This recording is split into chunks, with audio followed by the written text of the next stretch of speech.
네, 여러분 안녕하세요. 오후의 경제수다 저는 이하림입니다.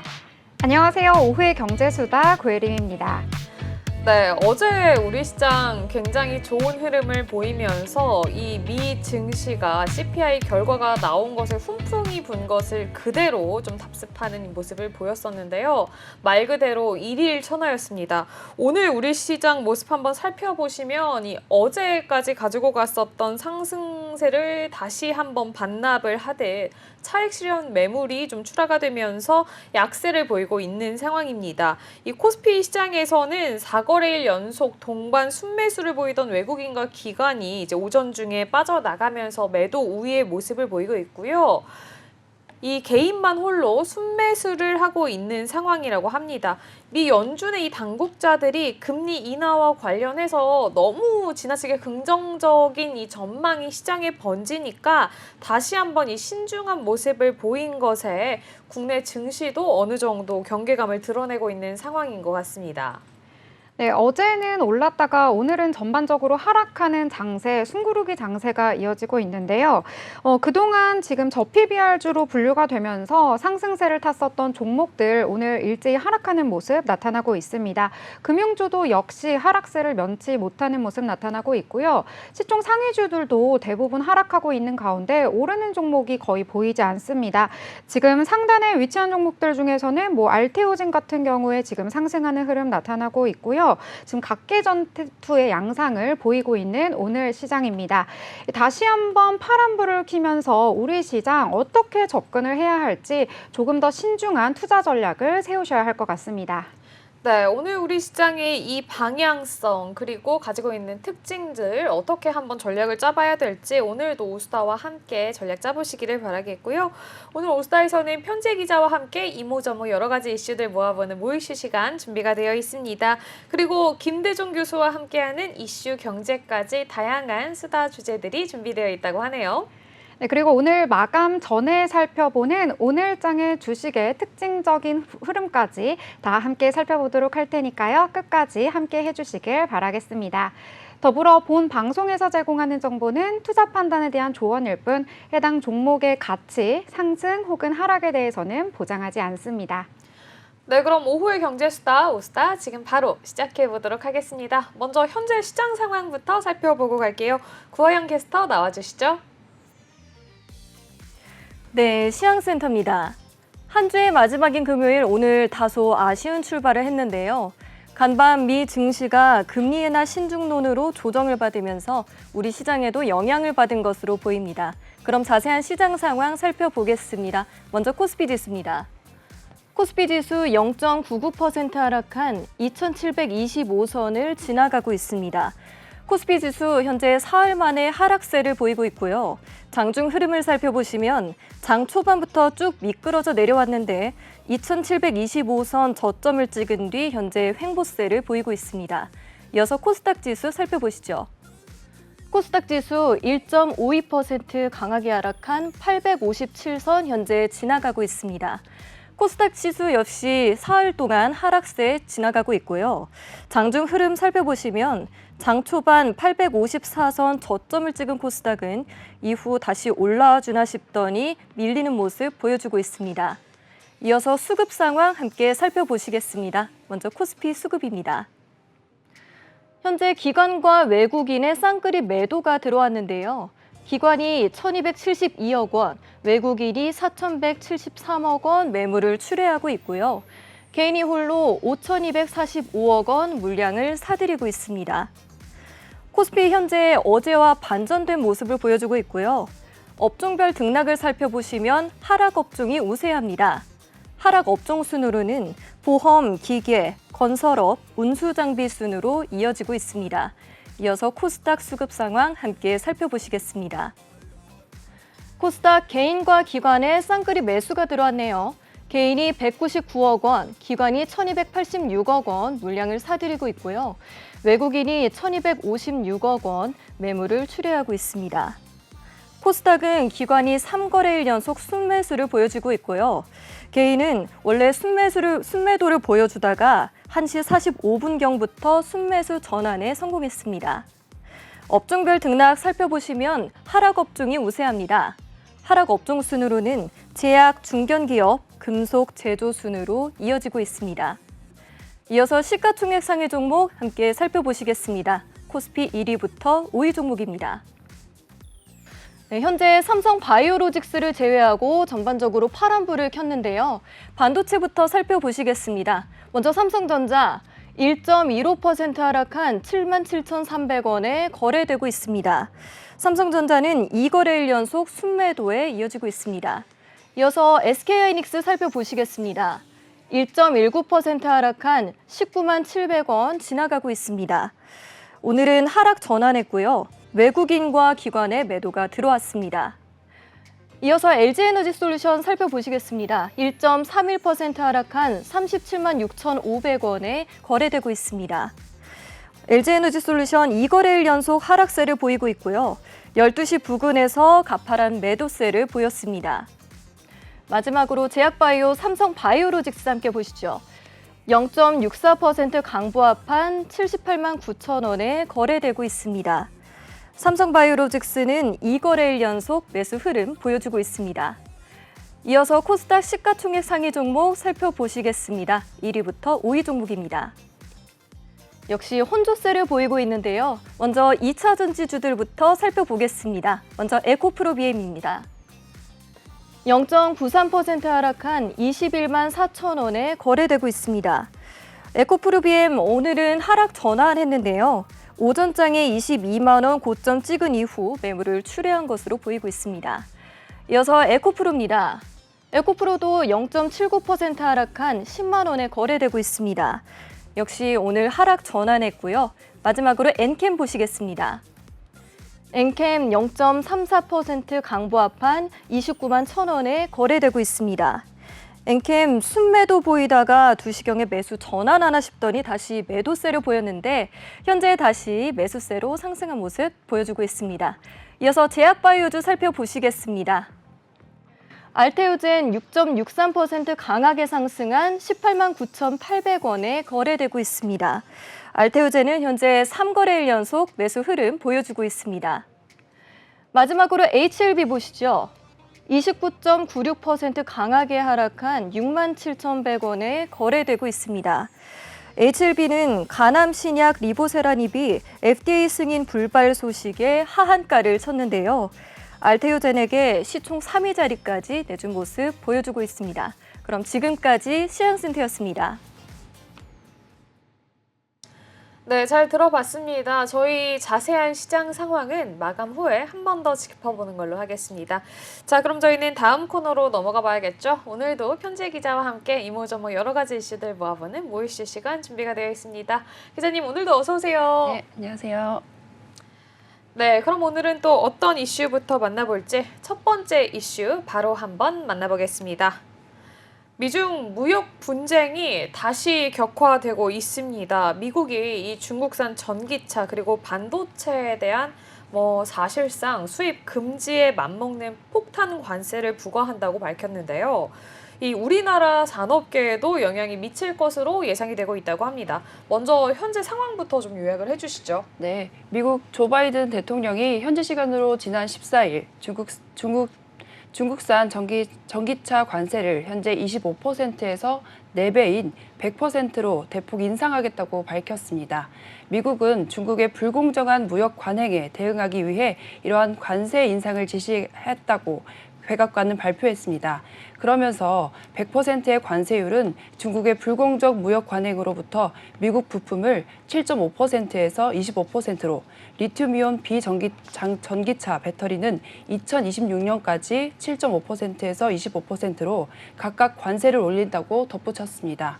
미국 정부는 또 2025년까지 중국산 반도체에 대한 관세를 현재 25%에서 50%로 인상한다고 합니다.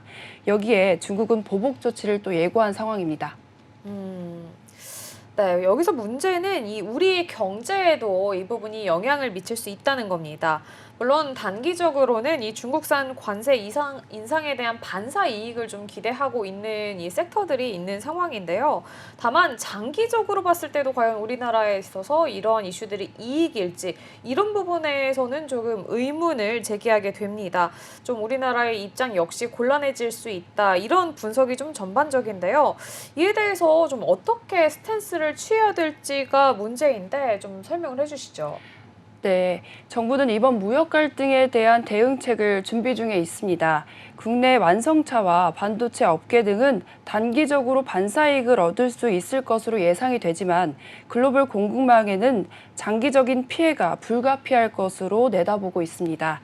이에 정부는 부정적인 영향을 최소화하고 글로벌 시장 경쟁력을 강화하기 위한 노력을 기울일 것으로 보고 있습니다. 네, 이 정부의 대응책에 대해서는 계속해서 좀 주목을 해볼 필요가 있을 것 같습니다. 또한 이 최근 반도체 소부장 중소기업들에 대한 보조금 지원 방안이 좀 검토 중이다. 이런 소식이 전해졌었는데요. 하지만 이에 대한 지원이 너무 늦은 거는 아닌지 혹은 또 효과적인 지원 방안이 있다면 뭐가 있을지도 궁금한데 이 부분도 좀 살펴보도록 할게요.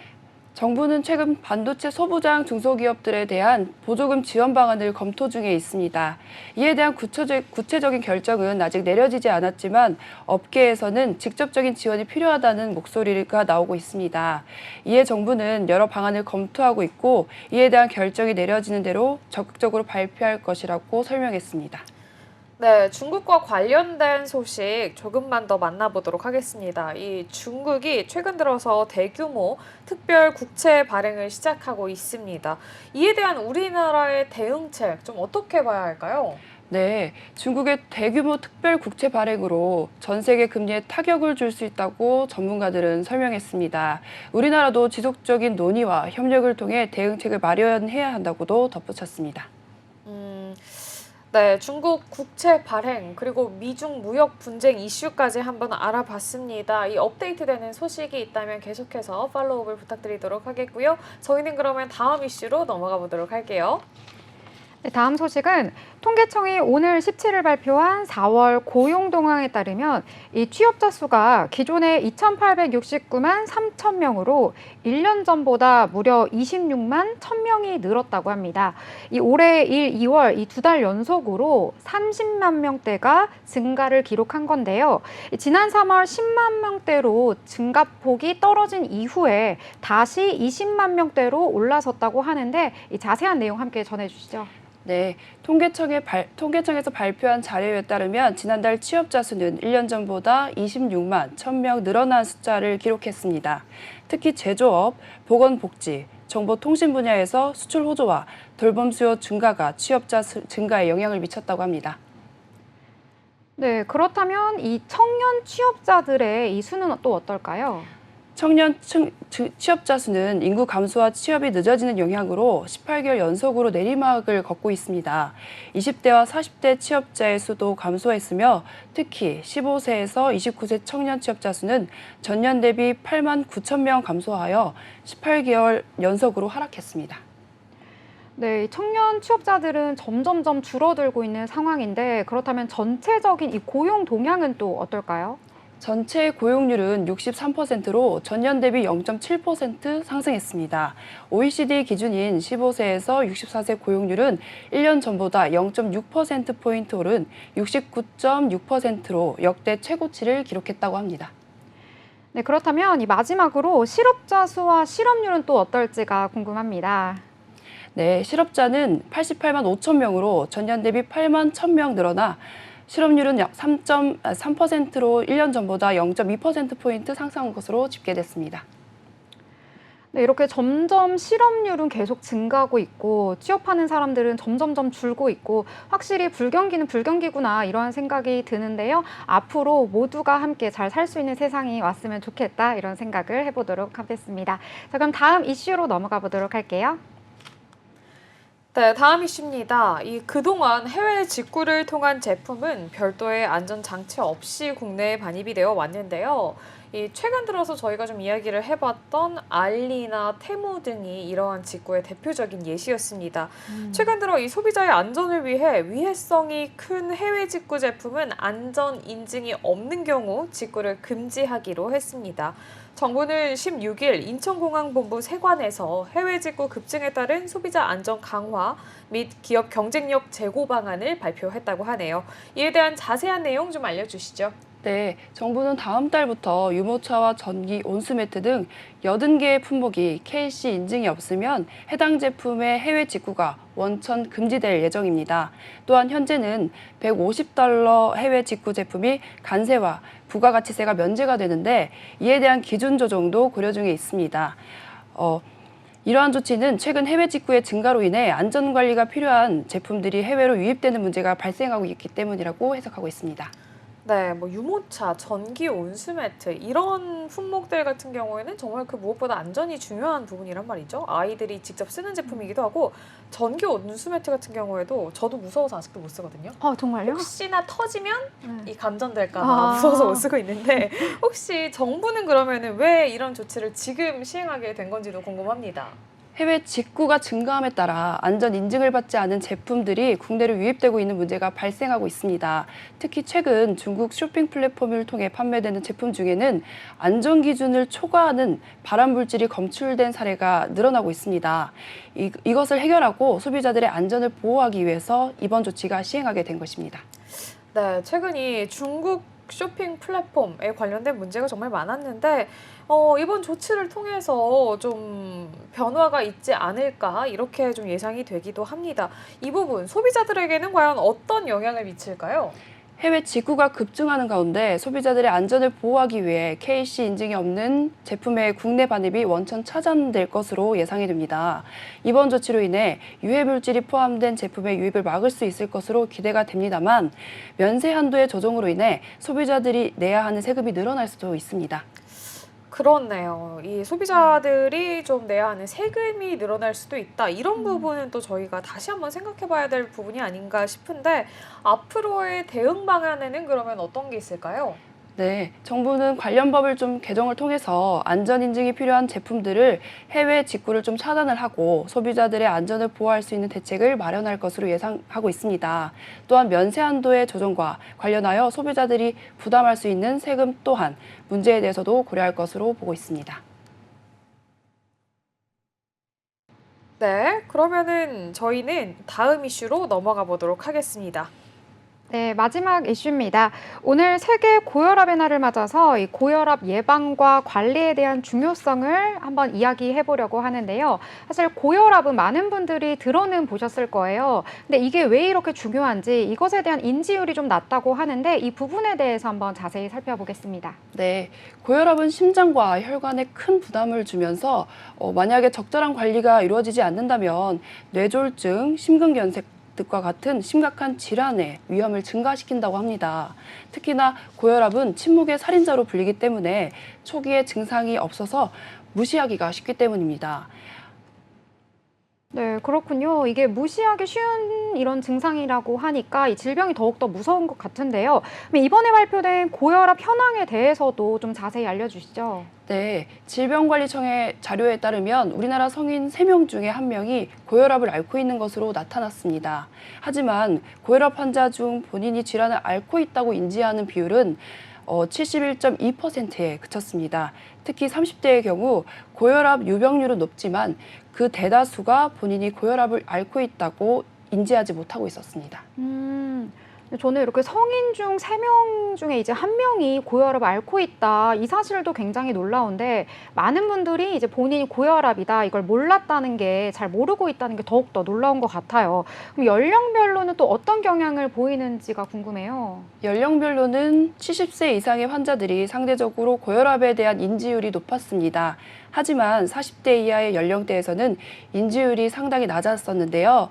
젊은 연령층에서도 고혈압 예방과 관리에 대한 인식이 부족한 것으로 해석이 나왔습니다.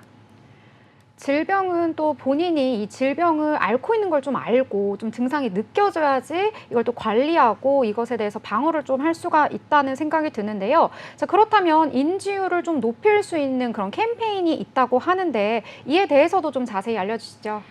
질병관리청과 대한고혈압학회가 함께하는 너와 내 가족 혈압 알기, 혈압 측정 캠페인은 고혈압의 위험성과 혈압 측정의 중요성을 알리기 위한 캠페인으로 전국적으로 다양한 활동을 펼치고 있습니다. 이것을 통해 고혈압에 대한 인지도 높이고 장기적인 혈압 측정과 건강한 생활 습관을 실천하는 것의 중요성을 알리고 있습니다. 네, 말씀해 주신 것처럼 정기적으로 혈압을 좀 측정하고 야외에서 산책도 가볍게 하시면 건강하게 건강 챙길 수 있을 것 같습니다. 지금까지 소개해 주신 편지혜 기자 감사합니다. 감사합니다.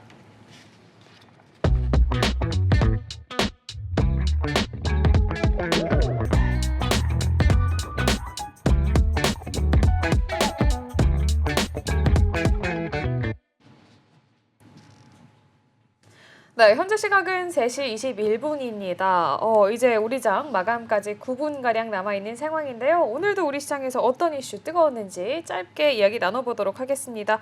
오늘 시장에서는 바이오주에 관련된 이슈가 큰 게 하나 터졌네요. 그죠? 네, 맞습니다. 오늘 9시에 장 개장한 이후에 바로 이제 속보가 들려오면서 주가에도 곧바로 영향을 미쳤는데요. 이 바로 H7B 소식입니다. 이 H7B는 계속해서 이 간암 신약에 대해서 집중적으로 개발을 하고 거의 기업의 사활을 걸었다라고 말할 수 있을 정도로 굉장히 여기에 심혈을 기울였는데요.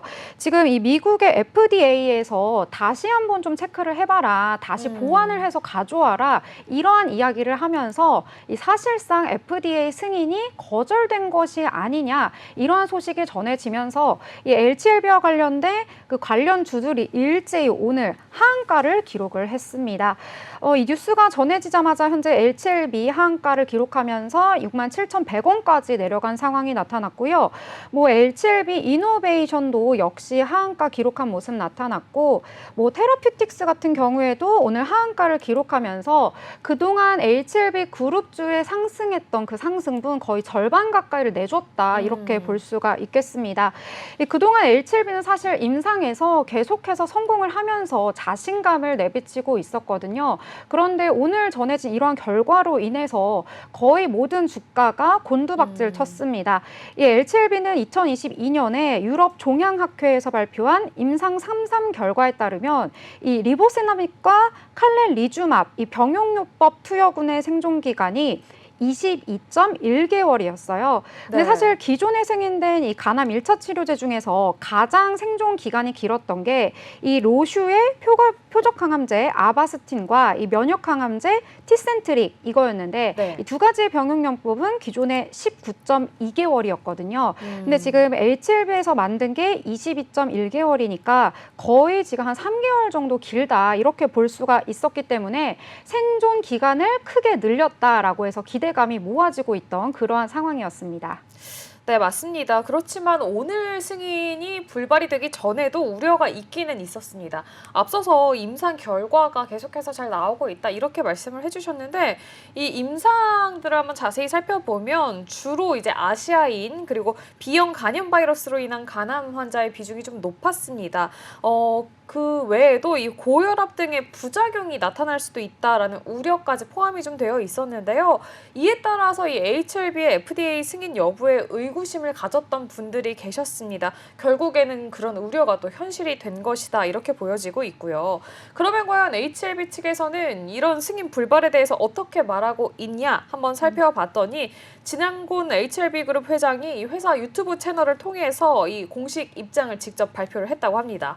진 회장에 의하면 이 보완 요구 서한은 말 그대로 이 수정, 보완해야 할 문제가 있다는 것이지, 이게 또 완전히 승인 불발이다, 이렇게 결정이 된 부분은 아니다, 이런 식의 이야기를 좀 했거든요. 특히나 이 보완 요구 서한의 내용을 한번 살펴보면은 리보세브라닙과 관련된 이슈는 없습니다. 다만 어떤 이슈가 있냐면, 함께 병용 사용을 해야 하는 이 항서제약의 캄렐리주맙 건에 대해서 좀 메이저는 아니고 마이너한 이슈가 있어서 이런 부분이 조금 수정이 필요하다 이렇게 이야기를 했고요. 항서제약 같은 경우에도 정말 글로벌하게 이미 많은 제약사와 좀 협업을 하고 있는 큰 회사이기 때문에 관련된 내용 중에 아주 크리티컬하고 큰 이슈는 없을 것이고 충분히 수정이 가능하지 않겠냐 뭐 좀 이렇게 이야기를 하고 있다고 하네요.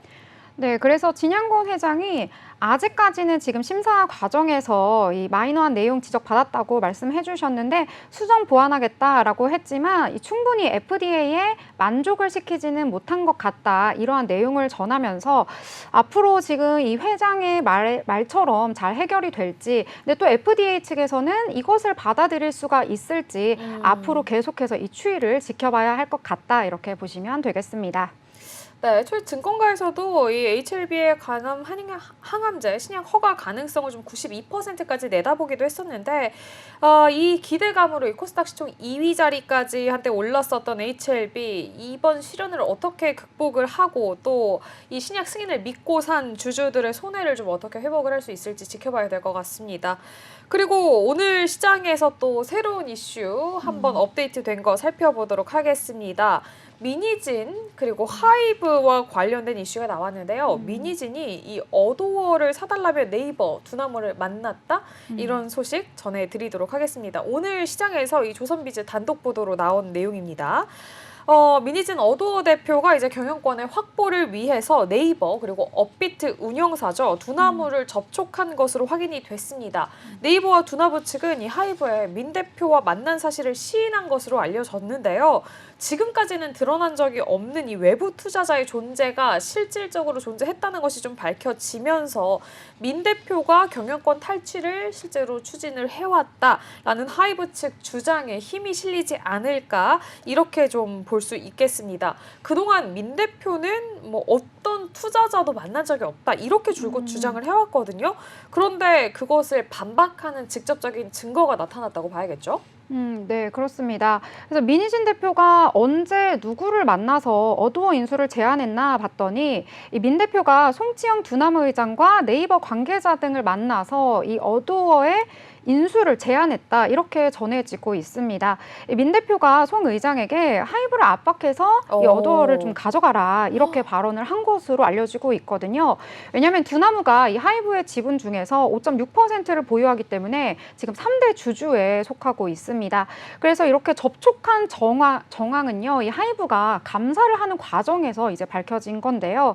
이 앞서서 하이브는 이 민 대표 측이 이 아티스트별 배당금 내역과 지역별 수입 등 이 하이브만 관리할 수 있는 이런 영업 비밀을 열람해서 불법으로 다운로드를 한 사실을 확인을 하고 이것을 지난달 22일 내부 감사에서 착수를 하고 확인을 한 것입니다. 그래서 민 대표가 외부 투자자들을 끌어들여서 이 하이브가 보유한 어도의 지분을 매각하도록 하는 이른바 경영권 찬탈을 시도를 했다 이렇게 보고 있는 거죠. 네, 이 미니진 대표와 두나무 그리고 네이버 관계자를 만난 후 주고받은 대화 내용까지 좀 공개가 돼서 파장이 커지고 있는 상황이라고 합니다. 이 서로 접촉한 사실을 담고 있는 이 카카오톡 내용이 이제 발견이 된 건데요. 이 문서에는 민 대표가 뭐 네이버는 그래도 알아듣는다, 송치영은 무슨 말인지 알아듣지도 못한다 이런 식의 내용이 좀 담겨 있는 것으로도 정해졌다고 합니다.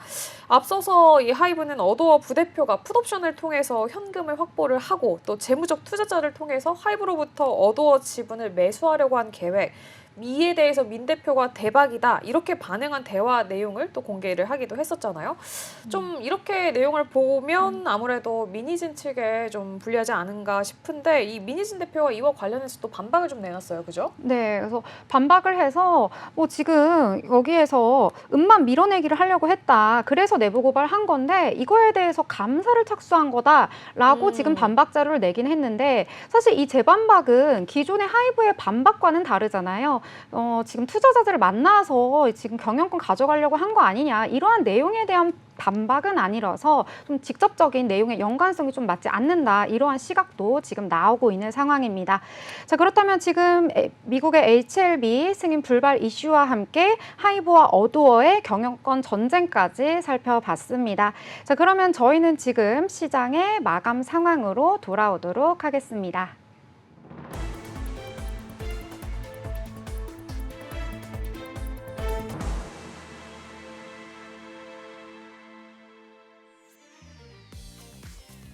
네, 시향센터입니다. 한 주의 마지막 2거래일 연속 이어진 상승 흐름을 타지 못하고 결국 아쉬운 모습 보여줬는데요. 간밤 미 증시의 금리 인하 신중론으로 조정에 영향을 받으면서 결국 양시장 하락 마감했습니다. 그럼 자세한 시장 상황 살펴보시겠습니다. 먼저 코스피 지수입니다. 코스피 지수 0.98% 하락한 2,725포인트에서 종가 형성했습니다. 코스피 사흘 만에 하락세를 보여주고요. 장중 흐름을 살펴보시면 장 초반부터 쭉 미끄러져 내려왔는데 2,725선 저점을 찍은 뒤 횡보세를 보이다가 그 부근에서 마감했습니다. 이어서 코스닥 지수 함께 살펴보시죠. 코스닥 지수 1.68% 강하게 하락한 855포인트에서 종가 형성했습니다. 코스닥 역시 사흘 만에 하락 전환했고요. 장중 흐름 살펴보시면 장 초반 854선 저점 찍은 코스닥은 이후 다시 올라와 주나 싶더니 밀리는 모습 보이다가 횡보세를 보이며 그 부근에서 마감했습니다. 이어서 수급 상황 함께 살펴보시죠. 먼저 코스피 수급입니다. 기관과 외국인의 쌍끌이 매도가 들어왔습니다. 기관이 1,447억 원, 외국인이 5,892억 원 매물을 출회했고요. 개인이 홀로 7,034억 원 매수 우위를 보여줬습니다. 코스피는 어제와 반전된 모습을 보여줬고요. 업종별 등락으로는 하락 업종이 우세했습니다. 하락 업종 순으로는 보험, 기계, 건설업, 운수장비 순으로 이어졌습니다. 이어서 코스닥 수급 함께 살펴보시죠. 개인과 기관의 쌍끌이 매수세가 들어왔습니다. 개인이 389억 원, 기관이 1,257억 원 순매수가 들어왔고요. 외국인이 홀로 1,416억 원 매물을 출회했습니다. 코스닥은 기관이 3거래일 연속 순매수를 했고요. 개인이 1시 45분부터 순매수에 전환한 것에 성공한 것으로 보입니다. 업종별 등락 살펴보시면 역시 하락 업종이 우세했습니다. 하락 업종 순으로는 제약, 중견기업, 금속, 제조 순으로 이어졌습니다. 이어서 시가총액 상위 종목 함께 살펴보시겠습니다. 코스피 1위부터 5위 종목입니다. 네, 혼조세가 전반적으로 보였는데요. 먼저 반도체 투톱부터 살펴보시겠습니다. 먼저 삼성전자입니다. 삼성전자 1.02% 하락한 77,400원에 거래에 마쳤고요. 삼성전자는 2거래일 연속 순매도를 보였습니다. 이어서 SK하이닉스 1.61% 하락한 189,900원에 거래에 마쳤습니다. 이어서 LG에너지솔루션 1.31% 하락한 376,500원에 거래에 마쳤습니다. LG에너지솔루션 2거래일 연속 하락세를 보였습니다.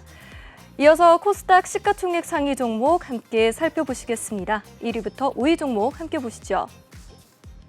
네, 먼저 2차 전지주들부터 함께 살펴보시겠습니다. 에코프로 그룹주들 어제와 달리 동반 하락세를 보였는데요. 에코프로 BM 1.62% 하락한 21만 2,500원에 에코프로는 1.09% 하락한 99,700원에 거래에 마쳤습니다. 이어서 엔캠 보시죠. 엔캠 0.34% 강보합한 291,000 1,000원에 거래에 마쳤습니다. 엔캠은 3거래일 연속 순매도를 현재 보여줬습니다. 이어서 제약바이오주입니다. HLB 29.96% 강하게 하락한 67,100원에 종가 형성했습니다. HLB 가남신약 리보세라닙이 FDA 승인 불발 소식에 하한가를 쳤죠. 알테오젠에게 시총 3위 자리까지 내주며 거래에 마쳤습니다. 그럼 지금까지 마감 시황이었습니다. 네, 잘 들어봤습니다. 오늘 우리 양시장 좀 아쉽게 마무리가 된 모습이었습니다. 오늘 시장에서 그래도 좀 흐름이 좋았던 섹터가 있는데요. 오늘 어떤 거 좀 가져오셨을까요? 오늘 음식료 업종이 강세를 보였습니다. 특히 정말 무거운 종목이 오늘 장 초반부터 상한가를 기록했기 때문에 놀라움을 줬는데요. 바로 삼양식품입니다. 이 삼양식품 혹시 들어보셨을까요? 그럼요. 네, 어떤 걸 제일 좋아하세요? 삼양하면 아무래도 네. 이 불닭볶음 불닭볶음면 아니겠습니까? 네, 맞습니다. 이 불닭볶음면이 지금 미국과 중국에서 굉장히 인기라고 해요. 네. 특히 미국의 월마트, 코스트코 이런 데에서 지금 엄청나게 특히 까르보 불닭볶음면이 인기여서 맛있죠. 네, 앞으로의 성장성이 지금 더 기대되기 때문에 이 주가도 굉장히 오늘 좋게 나왔고요. 특히 오늘 어닝 서프라이즈를 기록을 했습니다. 오. 그래서 주요 리포트에서 오늘 목표 주가 30만 원에서 지금 60만 원으로 와. 2배 상향 조정을 했거든요. 와. 그래서 이에 힘입어서 오늘 상한가를 장 초반부터 기록을 했고 이에 대한 여파로 관련한 업종들도 전반적으로 오늘 훈풍을 탔습니다. 이 풀무원 같은 경우에는 지금 역대 1분기 최대 분기에 지금 매출을 나오게 되면서 현재 7%대에서 마감한 모습 나타났고요. S&D 같은 경우에는 지금 불닭볶음면에다가 소스를 납품하는 기업이에요. 그래서 오늘 또 불닭볶음면이 오늘 키워드인 만큼 이 네. 소스까지도 오늘 상한가를 기록하는 모습을 보여주면서 S&D 52주 신고가를 경신하기도 했습니다. 네, 이 아는 맛이 무섭다고 그러잖아요. 미국과 중국에서 이 불닭볶음면의 맛을 알아버렸으니까 네. 당분간 계속해서 잘 팔리지 않을까 이런 추측이 좀 가능한 것 같습니다. 자, 그럼 저희는 다음 코너로 넘어가 보도록 할게요. 이 부동산 프로젝트 파이낸싱이죠. PF 부실 문제 굉장히 뜨거웠습니다. 이에 대해서 오랫동안 고심해오던 정부가 이 해결 방안을 내놨다고 하네요.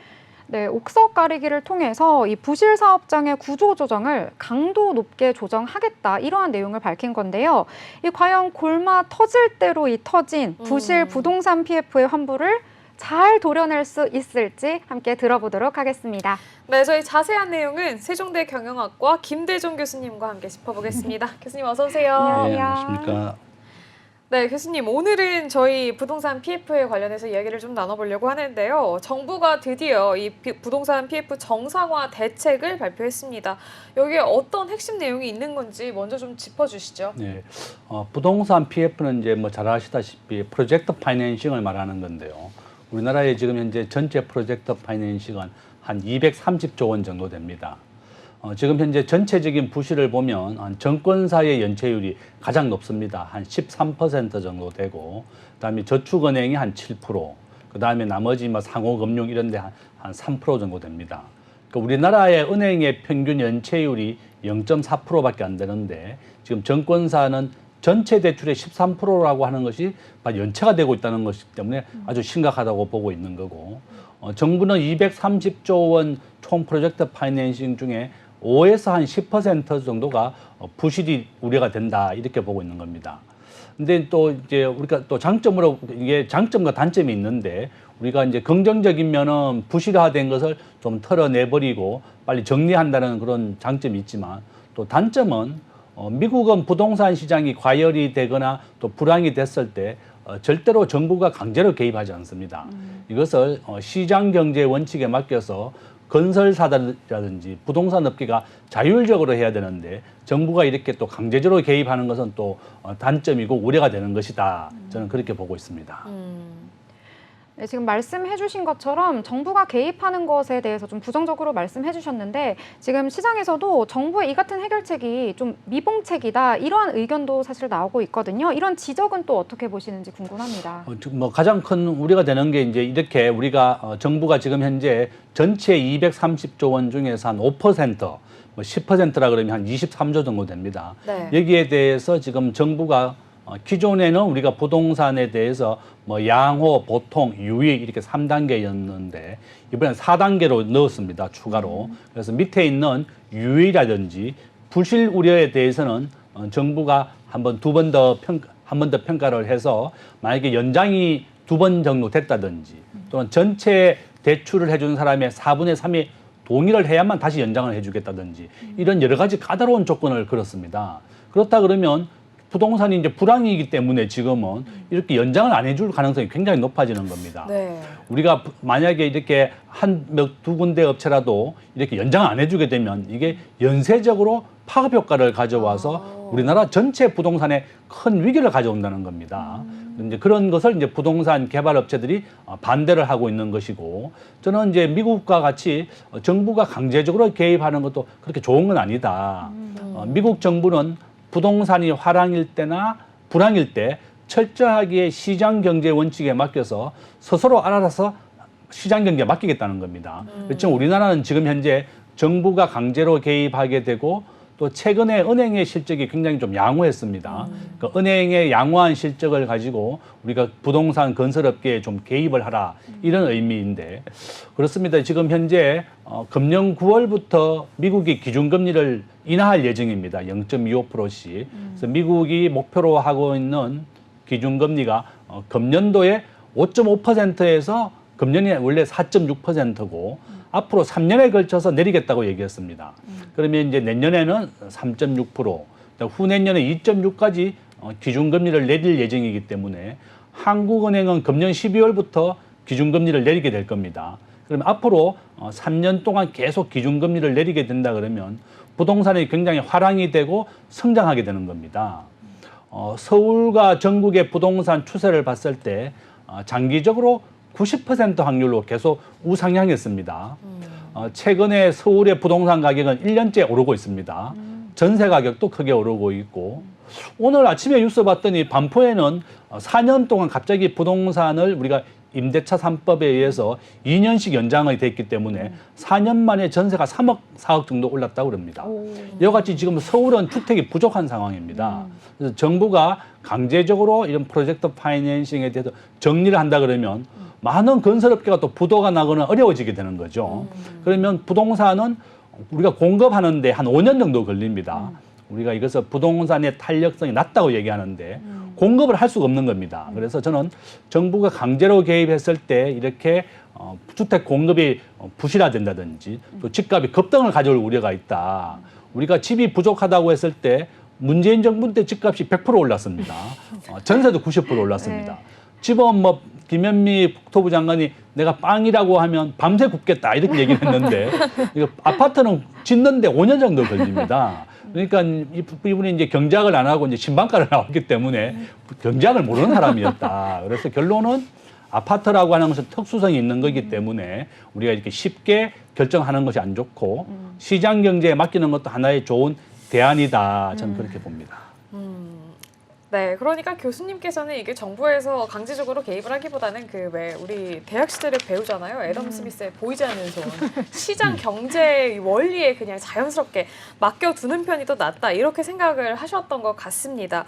어쨌든 정부에서는 이 사태를 조금 심각하게 파악을 하고 이 부실 프로젝트 파이낸싱에 뉴 머니를 투입하겠다. 이렇게 이야기가 나왔습니다.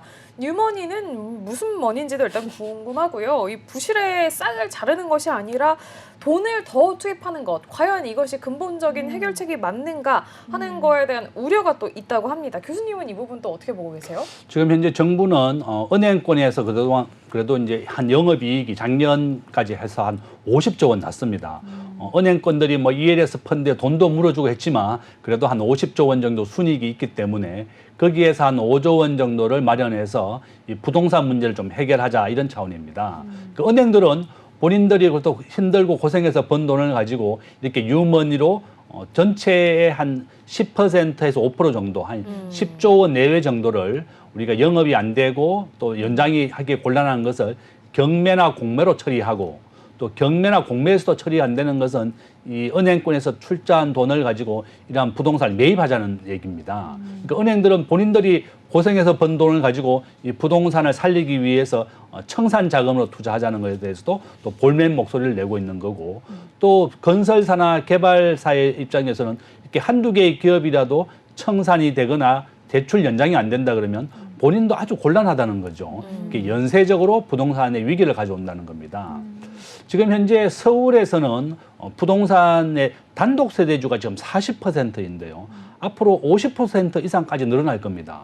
그래서 서울은 지금 주택이 부족한 상황입니다. 서울과 수도권에서는 주택이 부족한 상황이고 전체 국민의 66%가 아파트에 거주합니다. 그러니까 아파트가 안전하고 보안이 좀 있고 또 전세 사기가 없기 때문에 네. 이런 주택에서는 안 살고 아파트에 거주하다 보니까 이런 쪽이 굉장히 부족하고 지금 상가 쪽이 굉장히 부실이 크게 확대되고 있습니다. 뭐 영동대로에 있는 상가라든지 많은 상가, 뭐 주상복합이 좀 위기에 있지만 주거 건물에 대해서는 그렇게 큰 우려가 되지 않습니다. 이와 같이 이런 이유 때문에 그렇고 우리나라에서 집이 있는 사람과 없는 사람이 한 50대 50입니다. 이와 같이 지금 개발 업체들은 요구하는 게 정부가 인허가를 빨리 안 해준다든지 또 98% 땅을 매입했는데 한 명이 땅을 안 판 걸 가지고 정부가 인허가라든지 아직도 진행이 안 되고 있다. 부실 덩어리다. 이렇게 하는 것이 억울하다는 거죠. 그래서 저는 정부가 이렇게 유먼이라든지 여러 가지 강제 구조 조정이 하는 것도 그렇게 좋은 방법은 아니다.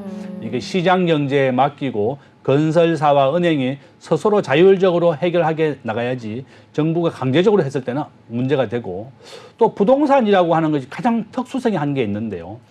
경기를 살리기에 가장 좋은 업종이 바로 부동산 업종입니다. 네. 우리가 일반 제조업은 10억 원 매출이 일어나면 5명밖에 고용을 안 합니다.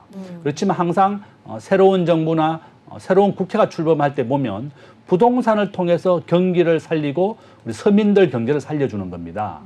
부동산은 10억 원 매출이 일어나면 13명의 일자리를 만들어냅니다.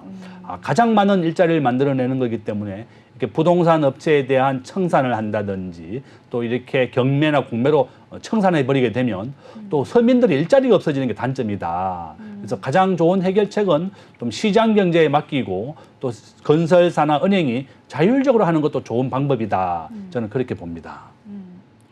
네, 그렇다면 이번 정부의 방안에 대해서 이 한국부동산개발협회에서는 이거 사실상 구조조정 아니냐 이렇게 말을 하면서 이러다가 연쇄적인 부도 사태까지 일어날 수 있다 이렇게 반발을 하고 나섰는데요. 이런 우려는 또 어떻게 보시는지요? 바로 이제 이런 우려 때문에 개발은행들이 반대하고 있는 겁니다. 개발사의 입장에서는 만약에 한두 개 업체라도 이렇게 대출이 연장이 안 되고 정부가 경매나 공매를 통해서 청산을 해버리게 되면 연쇄적으로 많은 은행권이라든지 대출업계가 연장을 안 해주게 됩니다. 그러면 우리나라의 전체적인 부동산의 부족 현상도 가져오게 되는 것이고 이와 같이 개발업체나 건설업체가 가장 우려하는 것은 한두 개의 은행이라도 대출이 연장 안 됐을 때 그 파급 효과를 어떻게 할 것이냐. 은행이 살기 위해서 이제 대출을 연장 안 해줬다 그러면 많은 은행들도 따라서 대출을 연장 안 해주게 됩니다. 우리가 진짜 프로젝트 파이낸싱은 한 전체의 한 10%의 시작 자금만 가지고 나머지는 대출을 받아서 시행하는 그런 단계입니다. 우리가 아파트를 분양받게 되면 20% 계약금을 냅니다. 그러면 한참 올라갈 때마다 우리가 중도금을 낸 걸 가지고 건설회사들이 아파트를 짓게 되거든요. 그런데 이와 같이 가장 중요한 것이 은행의 대출이나 자금인데 이게 자금줄이 막히게 된다는 거죠. 그래서 정부는 이렇게 그런 어려움이 있음에도 불구하고 이렇게 프로젝트 파이낸싱에 대한 정리를 좀 해야 되겠다는 거고 건설업계에서는 미국과 한국이 이제 하반기부터 기준금리를 내리고 우리나라는 기준금리와 부동산 경기의 상관관계가 마이너스 80%의 관계가 있습니다. 그러니까 요점은 은행이 기준금리를 내리게 되면 부동산 하락으로 이루어지고 주식시장도 크게 하락이 되는 겁니다. 그래서 이제 앞으로 이제 2, 3년 동안 계속 기준금리를 내려서 하락될 시기에 정부가 이렇게 강제적으로 구조조정하는 것에 대해서 이런 건설업계나 개발사들이 반대하고 있는 것이다. 그렇게 볼 수 있습니다. 네, 교수님의 입장도 약간 회의적인 부분이 많이 있으셨던 것 같습니다. 그러면은 금리 때문에 부동산 가격이 뭐 오른다 이런 것 말고 이번 이 정부의 대책이 부동산 시장에 미치는 영향에 대해서 마지막 질문 한번 드려보도록 하겠습니다. 부동산 PF 부실 사업장이 이른바 반값에 이제 나오게 되면 투자자들의 입장에서는 줍줍 할 수 있는 상황이 되는 거 아니냐 이런 기대가 있던데 이런 부분은 혹시 어떻게 보세요? 그렇습니다. 저는 이제 우리나라에서 지금 단독 세대주가 40%인데 앞으로 50%까지 늘어나게 될 것이고 아마 한강 이남 중심으로 저는 부동산을 사라고 얘기합니다. 우리나라 국민들의 절반은 집이 있고 절반은 집이 없는 사람들입니다. 또한 이와 같이 정부가 강제적으로 이제 프로젝트 파이낸싱을 구조조정을 한다든지 청산을 하게 되면 주택 공급 부족이 일어나게 되는 겁니다. 그래서 이렇게 오히려 이렇게 구조조정을 하거나 경공매가 된다 그러면 오히려 기회가 될 것이다. 지금 상가는 좀 안 되지만 주택에 대해서는 계속 부족 현상이 일어나고 있습니다. 서울은 지금 1년째 계속 상승 중에 있다. 우리나라에는 장기적으로 1년 이상 계속 상승 추세에 있다. 그렇게 말씀드리니까 오히려 이렇게 기회가 된다. 이렇게 말씀을 드리겠습니다. 네, 잘 들어봤습니다. 오히려 기회일 수도 있다. 이렇게 마지막 의견까지 남겨주셨습니다. 오늘 저희는 이 부동산 PF 문제에 대해서 세종대 경영학과 김대중 교수님과 함께 의견 나눠봤습니다. 교수님 오늘도 감사합니다. 감사합니다. 네, 오후의 경제수다. 오늘 저희가 준비한 내용은 여기까지입니다. 오늘 시장 마감 상황 짧게 한번 짚어주시죠. 네, 오늘 양대 시장 모두 하락하면서 마감을 했습니다. 코스피, 코스닥 모두 1%대 하락하면서 낙폭이 깊었던 오늘 시장이었습니다. 네, 잘 들어봤습니다. 저희는 다음 주에 시장에 더 가깝고 유익한 경제 이슈들 챙겨서 돌아오도록 하겠습니다. 저희 방송 다시 보기는 언제나 네이버와 유튜브 채널 참고를 해주시고요. 저희가 방송에서 제공해드리는 정보는 단순한 투자 조언일 뿐 주식의 가치, 상승과 하락에 대해서는 보장하지 않습니다. 그러면 저희는 다음 주 월요일 오후 3시 우스다에서 다시 만나요. 안녕. 안녕.